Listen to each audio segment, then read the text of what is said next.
Bonsoir les amis, j'espère que vous allez bien. Bon, désolée pour la semaine dernière, j'étais pas en forme, on entend encore un petit peu peut-être que j'ai le nez bouché, là je suis pas encore tout à fait guérie, mais voilà, je suis beaucoup plus vaillante.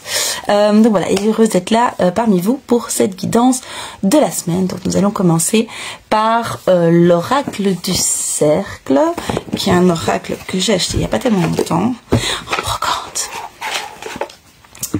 Et c'est des grandes cartes, c'est toujours embêtant les grandes cartes pour refaire des petits mélanges et des petits... Hop. Attendez. Celle-là c'est parfait. Ok. Le miroir de la vérité. Quelque chose qui a besoin de voir, quelque chose... On est sur la vérité, donc c'est marrant parce que c'est des cartes inverses, donc c'est le mensonge. Mais ici je sens vraiment plutôt le mensonge. Mais après... La vérité comme le mensonge, c'est comme on dit deux phases, une même pièce. Il y a une notion de voir au-delà des apparences, il y a une notion de faire tomber les masques, il y a une notion Mais les masques, à l'intérieur de soi, quels sont les rôles qu'on joue, les archétypes auxquels on s'identifie, les diagnostics par exemple. Je sais qu'il y a beaucoup de choses qui circulent avec des personnes qui découvrent un syndrome autistique sur le tard, et c'est super, hein, donc voilà. Mais il y a vraiment un truc de pas s'enfermer dans quelque chose, ou les étiquettes d'hypersensible. Bon voilà, j'ai déjà un peu exprimé ma vision des choses par rapport à ça, mais peu importe. L'idée c'est de pas s'enfermer dans quelque chose, parce que on n'est pas figé dans ces... Comment est-ce que je pourrais dire ça? C'est une facette. En fait, nous sommes des boules à facettes, et donc chaque facette de nous, ça fait partie de nous. Et même si voilà, on peut avoir une hypersensibilité, on peut avoir un syndrome de type autisme, sans pour autant que ce soit qui nous sommes profondément, et sans pour autant que ça nous empêche d'évoluer vers d'autres choses, d'autres sphères, d'autres modes de fonctionnement, de diminuer notre hypersensibilité, etc. Ou en tout cas, pas de la diminuer, mais de développer une forme peut-être d'immunité, ou alors, comme le cerveau est capable de faire aussi une forme de sélection. Vous savez, quand on est dans un endroit où il y a un brouhaha et qu'on veut écouter, ou même pas forcément de brouhaha, mais il y a un bruit de fond ou quelqu'un qui parle, mais qu'on veut écouter la télévision ou une autre personne qui parle, on va se mettre son focus sur quelque chose et on va pas entendre nécessairement ce qui se passe autour. C'est pas qu'on l'entend pas, mais le cerveau fait le tri. Et donc il y a cette notion-là. Bref, je digresse un petit peu. On va aller voir plus loin. Ok, l'amour, les cartes de l'amour. Oui, moi mes cartes elles me parlent, peu importe, c'est pour passer.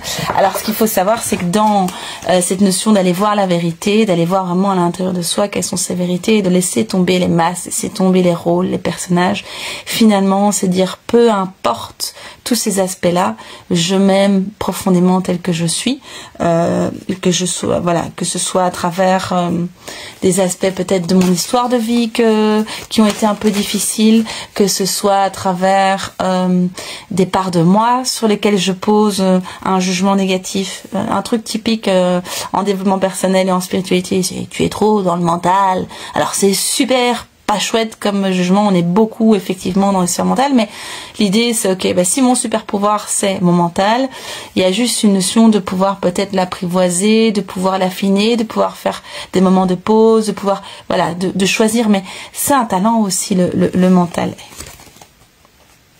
Oh, bon on est sur vérité, on est sur des vérités, une guérison. Regardez, il y a un cadeau derrière, dans le fait. Ouais. Il y a une notion.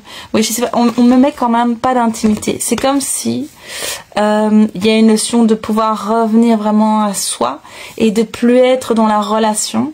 Alors, ça peut évidemment s'expliquer sur le plan amoureux, mais pour moi, il y a une notion de plutôt de faire un travail de soi à soi et pas du tout dans la relation de l'autre pour le moment. Donc d'aller voir avec le miroir à l'intérieur de soi nos propres parts d'ombre. Alors, j'aime pas trop ces termes-là, mais c'est vraiment l'idée de qu'est-ce que j'ai pas envie d'aller voir, qu'est-ce que je n'aime pas chez moi, qu'est-ce que je n'ai de quoi est-ce que je n'ai pas envie qu'on parle quand il s'agit de moi, de quoi est-ce que je n'oserais pas parler ou de quoi j'aurais beaucoup de difficultés à parler dans mon histoire personnelle, et à un moment donné le déposer. Alors ça peut être auprès d'un professionnel, je veux dire que ce soit un psychologue, que ce soit en consultation comme en hypnose chez moi par exemple, mais je veux dire il y a vraiment cette notion de d'aller remettre de l'amour dans ces espaces-là, parce qu'en fait quand on se juge, on juge ses parts de manière négative, quand on se pardonne pas certaines choses, quand on n'accepte pas certaines parts de nous, et ça peut être aussi, je pense à ça, mais le lien aux parents, hein. Donc il faut savoir qu'on porte 50% de l'ADN de nos parents, enfin donc voilà, notre 100% de notre ADN est issu de nos parents, et donc voilà, quand on est dans une difficulté relationnelle par rapport à ses propres parents, ou l'un des parents en fait, on est dans un rejet d'une part de soi, et de notre histoire aussi. Donc voilà, donc il y a vraiment un truc d'aller rechercher, d'aller remettre l'amour, et ici c'est ce qui est un petit peu, enfin pour moi j'ai l'impression que c'est un processus vraiment qui va être, il va y avoir peut-être un événement marquant, il va y avoir un déclic, il va y avoir à un moment donné vous allez vous rendre compte, tiens mon regard a changé, ou quelqu'un va vous dire quelque chose qui va vous permettre de voir simplement, de changer de point de vue et d'aller poser un regard bienveillant sur une de vos expériences, sur une de vos histoires. C'est vraiment la clé, hein. Regardez, il y a quand même quelqu'un, comme si quelqu'un vient vous donner la clé, mais pour moi après ça se passe vraiment de vous à vous. C'est juste, tiens, tu sais, ou tiens, t'as vu, ou tiens, ce que tu as vécu, moi je l'ai vécu aussi, voici comment moi je l'interprète, comment est-ce que j'écris finalement mon narratif autour de ça, la signification, quel est le cadeau qu'il y a derrière, etc. Et le cadeau, on est vraiment dans un truc, pour moi voilà, mais après c'est vraiment un travail de soi à soi, de guérison. Regardez, et après hop, on peut aller vraiment vers la grâce, une forme d'amour. Regardez, il est tout seul, il s'aime lui, il aime le soleil, il aime les nuages, même les nuages, le monde devient finalement des cœurs, pardon, j'ai oublié de mettre en silencieux, le monde devient un petit peu ce qui se ressent dans son cœur finalement se matérialise autour de lui, même à travers les nuages. Alors bon, c'est un peu, je vais mettre en silencieux, c'est assez puissant, mais au plus on travaille sur soi, en plus on travaille l'amour de soi, en plus on travaille sur nos blessures, au plus on travaille sur notre narratif, notre état d'esprit, notre mindset, on appelle ça, la manière dont on interprète les choses, les événements et notre histoire, au plus on travaille dessus pour faire quelque chose de positif, au plus en fait le positif se matérialise autour de nous, au plus la magie s'exprime, au plus on peut avoir, c'est assez surprenant, même avec des gens avec qui on n'est pas en relation profonde, on peut avoir des connexions télépathiques. Moi je le vis, je l'ai vécu encore il n'y a pas tellement longtemps, donc c'est vraiment assez amusant. Alors, pour clôturer pour cette guidance de la semaine, les clés du destin, qu'est-ce qu'on a envie de vous dire? Ici, j'entends 2 cartes, on va aller voir la dernière. Exactement. Ok, il y a quelque chose pour l'été. Il y a une notion, c'est maintenant. Oui, c'est ça. Je vous disais, hein, je sens que il y avait quelque chose qui va se passer. Il y a une notion d'imminence dans, enfin, il y a une temporalité vraiment qui est assez courte au moment où tu regardes cette vidéo. En tout cas, si jamais tu la regardes plus tard, c'est pas grave, hein. Mais il y a une notion quand même de, oui, c'est maintenant que ça se passe. Peut-être que c'est cette vidéo qui va te donner un petit déclic. Peut-être que voilà, cette vidéo va t'amener à aller voir quelqu'un ou à aller discuter avec quelqu'un ou à aller déposer, quelque part, ce que tu as déposé pour pouvoir changer justement ce regard que tu as, ce regard dur que tu as envers cette part de toi. Mais voilà, avec vraiment cette notion de c'est maintenant, oui, c'est la bonne carte dans l'autre sens. Ok, très bien. C'est tout à fait cohérent. Neutralité, sort des jeux de pouvoir. Alors moi, je vais vous dire, je vais enlever ça. En fait, à travers le travail qu'on remet l'amour de l'amour à l'intérieur de soi et sur les parts de soi, on porte un regard sur l'extérieur qui est de plus en plus vrai, authentique et non émotionnel. Il n'y a plus de déclencheur, on utilise aussi le terme de trigger, donc des choses qui vont venir nous déclencher au niveau émotionnel. Alors souvent c'est des émotions négatives, de la colère, de la tristesse, mais ça peut être aussi des réactions positives, on est toujours dans une forme d'illusion, hein.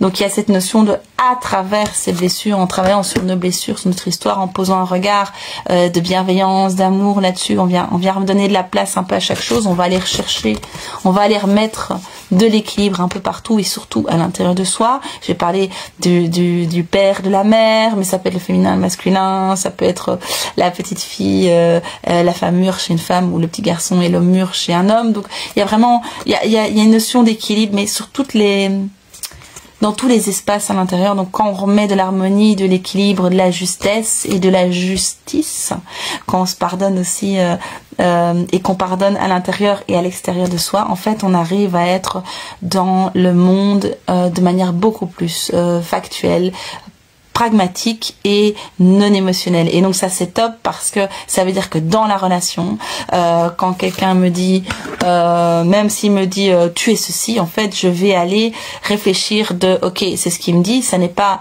je vais pas le prendre personnellement, je vais avoir un certain détachement et je vais aller voir aussi qu'est-ce qui se passe, quel est son mode de pensée, quel est le besoin en dessous, ou quelle est la démarche, les mensonges qu'il se raconte à lui-même, etc. Et aussi souvent les gens reprochent à l'extérieur des choses finalement qu'ils font eux-mêmes. Donc c'est toujours assez intéressant de pouvoir observer ça et c'est ok.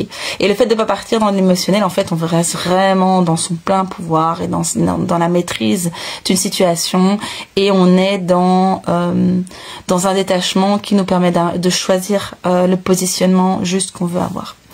Donc voilà, bon ben c'est tout pour cette semaine. Bon ben c'est tout, mais c'est un gros dossier. Alors ce sera pas forcément un gros événement, mais ça va être vraiment, vous savez, je vois les dominos comme ça, les petits dominos. En fait, j'avais vu une vidéo avec des petits, c'était un petit domino, puis un plus grand, puis un plus grand, puis à la fin c'était une grosse plaque en béton. J'ai eu j'ai fait des tirs à l'arc. Je ne suis pas battue.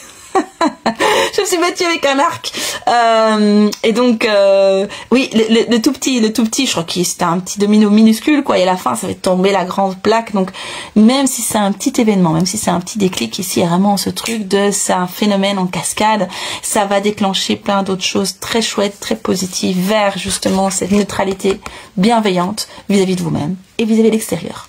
Belle semaine.